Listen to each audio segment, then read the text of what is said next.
ಅಜ್ಜಯ್ಯನ ಹೆಸರಿನಲ್ಲಿ ಡಿಕೆ ಶಿವಕುಮಾರ್ ಪ್ರಮಾಣ ವಚನ. ಮಾಜಿ ಸಿಎಂಗಳ ಕಾಲಿಗೆ ನಮಸ್ಕರಿಸಿದ ಸಿಎಂ ಡಿಕೆ ಪದಗ್ರಹಣಕ್ಕೆ ಅತಿರಥರು ಸಾಕ್ಷಿ. ವಿಧಾನಸೌಧದಲ್ಲಿ ನೇಮ್ ಬೋರ್ಡ್ ಬದಲು ಉತ್ತರ ಬಾಗಿಲಿನಿಂದ ಸಿಎಂ ಡಿಕೆ ವಿಧಾನಸೌಧ ಪ್ರವೇಶ. ಈ ಸಿಎಂ ಕುರ್ಚಿ ನನ್ನದಲ್ಲ, ನಾಡಿನ ಜನರದ್ದು ಎಂದ ಡಿಕೆ ಶಿವಕುಮಾರ್. ನನ್ನ ಪತಿಗೆ ಜವಾಬ್ದಾರಿ ನಿರ್ವಹಿಸುವ ಶಕ್ತಿ ಸಿಗಲಿ ಎಂದ ಡಿಕೆ ಪತ್ನಿ ಉಷಾ. ಪುತ್ರಿ ಐಶ್ವರ್ಯರಿಂದಲೂ ಶುಭ ಹಾರೈಕೆ. ಈ ಎಲ್ಲಾ ಸುದ್ದಿಗಳನ್ನು ನೋಡೋಣ ಡಿಕೆ ಸಿಎಂ ನ್ಯೂಸ್ ಟಾಪ್ನಲ್ಲಿ. ರಾಜ್ಯದ 25ನೇ ಮುಖ್ಯಮಂತ್ರಿಯಾಗಿ ಡಿಕೆ ಶಿವಕುಮಾರ್ ಪದಗ್ರಹಣ ಸ್ವೀಕರಿಸಿದ್ರು. ಲೋಕಭವನದ ಗಾಜಿನ ಮನೆಯಲ್ಲಿ ಪ್ರಮಾಣ ವಚನ ಕಾರ್ಯಕ್ರಮ ನಡೆದಿದ್ದು, ನೂತನ ಸಿಎಂ ಡಿಕೆ ಶಿವಕುಮಾರ್ಗೆ ರಾಜ್ಯಪಾಲ ಥಾವರ್ ಚಂದ್ ಗೆಹ್ಲೋಟ್ ಪ್ರತಿಜ್ಞಾ ವಿಧಿ ಬೋಧಿಸಿದ್ರು. ಸಂವಿಧಾನದ ಪುಸ್ತಕ ಹಿಡಿದು ವೀರ ಗಂಗಾಧರ ಅಜ್ಜಯ್ಯನ ಹೆಸರಿನಲ್ಲಿ ಡಿಕೆ ಶಿವಕುಮಾರ್ ಪ್ರತಿಜ್ಞಾ ವಿಧಿ ಸ್ವೀಕರಿಸಿದ್ರು. ಪ್ರಮಾಣ ವಚನ ಸ್ವೀಕಾರಕ್ಕೂ ಮುನ್ನ ವೇದಿಕೆ ಮೇಲೆ ಸಾಷ್ಟಾಂಗ ನಮಸ್ಕಾರ ಮಾಡಿದ ಡಿಕೆ ಅಜ್ಜಯ್ಯನ ಫೋಟೋಗೆ ಪುಷ್ಪಾರ್ಚನೆ ಮಾಡಿದರು. ನಾನು ಡಿಕೆ ಶಿವಕುಮಾರ್ ಎಂಬ ಹೆಸರಿನಾದ ನಾನು ಕರ್ನಾಟಕ ರಾಜ್ಯದ ಮುಖ್ಯಮಂತ್ರಿಯಾಗಿ ನನ್ನ ಕರ್ತವ್ಯವನ್ನು ಶ್ರದ್ಧಾಪೂರ್ವಕವಾಗಿ ಮತ್ತು ಅಂತಃಕರಣಪೂರ್ವಕವಾಗಿ ನಿರ್ವಹಿಸುತ್ತೇನೆಂದು ನನ್ನ ಅಜ್ಜ ಗಂಗಾಧರಜ್ಜನ ಹೆಸರಿನಲ್ಲಿ ಪ್ರಮಾಣ ಮಾಡುತ್ತೇನೆ. ಪ್ರಮಾಣ ವಚನಕ್ಕೂ ಮುನ್ನ ಮಾಜಿ ಮುಖ್ಯಮಂತ್ರಿಗಳಾದ ಸಿದ್ದರಾಮಯ್ಯ, ಬಿಎಸ್ ಯಡಿಯೂರಪ್ಪ, ಮಾಜಿ ಪ್ರಧಾನಿ ದೇವೇಗೌಡರ ಕಾಲಿಗೆ ಬಿದ್ದು ಸಿಎಂ ಡಿಕೆ ಶಿವಕುಮಾರ್ ಆಶೀರ್ವಾದ ಪಡೆದರು. ಇಷ್ಟೇ ಅಲ್ಲ, ತಾಯಿ ಗೌರಮ್ಮರ ಕಾಲಿಗೆ ನಮಸ್ಕರಿಸಿದ್ರು.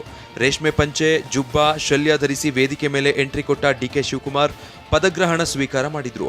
ಈ ವೇಳೆ ಲೋಕಭವನದ ಗಾಜಿನ ಮನೆಯಲ್ಲಿ ಡಿಕೆ ಎಂಬ ಘೋಷಣೆ ಮೊಳಗಿತ್ತು.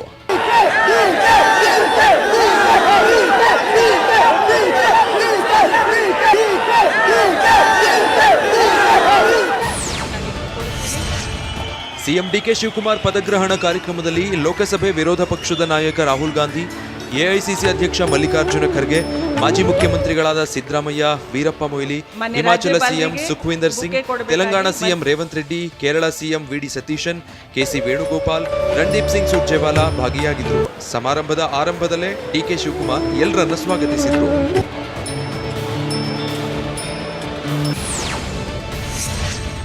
ಮುಖ್ಯಮಂತ್ರಿಯಾಗಿ ಡಿಕೆ ಶಿವಕುಮಾರ್ ಪದಗ್ರಹಣ ಮಾಡ್ತಿದ್ದಂತೆ ವಿಧಾನಸೌಧದಲ್ಲಿ ನೇಮ್ ಬೋರ್ಡ್ ಬದಲಾಯಿಸಲಾಯಿತು. ವಿಧಾನಸೌಧಕ್ಕೆ ಆಗಮಿಸಿದ ಅಜ್ಜಯ್ಯ ವಿಶೇಷ ಪೂಜೆ ಮಾಡಿದ್ರು. ಈ ಪ್ರಕ್ರಿಯೆ ಮುಗಿತಾ ಇದ್ದಂತೆ ರೋಡ್ ಶೋ ಮಾಡಿದ ಡಿಕೆ ಶಿವಕುಮಾರ್ ವಿಧಾನಸೌಧಕ್ಕೆ ಎಂಟ್ರಿ ಕೊಟ್ಟರು. ಕಾರಲ್ಲಿ ಬರ್ತಾ ಕಾರ್ಯಕರ್ತರು, ಬೆಂಬಲಿಗರು, ಅಭಿಮಾನಿಗಳತ್ತ ಕೈ ಬೀಸಿದ್ರು.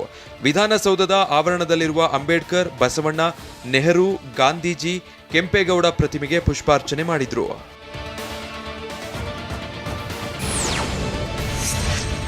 ವಿಧಾನಸೌಧದಲ್ಲಿರುವ ಮುನೇಶ್ವರ ದೇವಸ್ಥಾನದಲ್ಲಿ ಪೂಜೆ ಸಲ್ಲಿಸಿ ಉತ್ತರ ಬಾಗಿಲಿಂದ ವಿಧಾನಸೌಧ ಪ್ರವೇಶಿಸಿದ್ರು. ದೀರ್ಘದಂಡ ನಮಸ್ಕಾರ ಮಾಡಿ ಮುಖ್ಯಮಂತ್ರಿಯಾಗಿ ವಿಧಾನಸೌಧದಲ್ಲಿರುವ ಕಚೇರಿಗೆ ತೆರಳಿದ್ರು. ಅಲ್ಲಿಯೂ ವಿಶೇಷ ಪೂಜೆ ಮಾಡಿ ಕ್ಯಾಬಿನೆಟ್ ಸಭೆ ನಡೆಸಿದ್ರು. ಇದಾದ ಬಳಿಕ ಕೆಪಿಸಿಸಿ ಕಚೇರಿಯಲ್ಲಿ ಡಿಕೆ ಉತ್ತರ ದಿಕ್ಕಿನ ಜಪ ಮಾಡಿದ್ರು.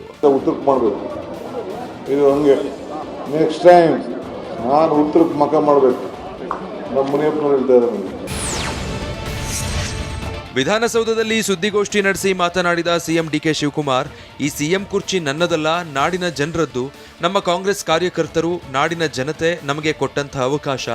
ದೊಡ್ಡ ನಂಬಿಕೆಯಿಂದ ಖರ್ಗೆ ನಾಯಕತ್ವದಲ್ಲಿ ಈ ತೀರ್ಮಾನ ಕೈಗೊಂಡಿದ್ದಾರೆ ಅಂತ ಹೇಳಿದ್ರು. ಈ ಸಿಎಂ ಕುರ್ಚಿ ಇದು ನಂದಲ್ಲ, ನಾಡಿನ ಜನರದ್ದು.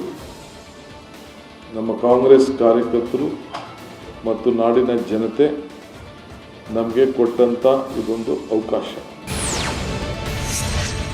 ಲೋಕಭವನದಲ್ಲಿ ಡಿಕೆ ಸಾಮ್ರಾಜ್ಯವೇ ನಿರ್ಮಾಣವಾಗಿತ್ತು. ಕುಟುಂಬ ವರ್ಗದವರು, ಸಂಬಂಧಿಕರು, ಬೆಂಬಲಿಗರು, ಕಾರ್ಯಕರ್ತರು ನೆರೆದಿದ್ರು. ಪತ್ನಿ ಉಷಾ, ಮಗಳು ಐಶ್ವರ್ಯ ಶುಭ ಕೋರಿದ್ರು.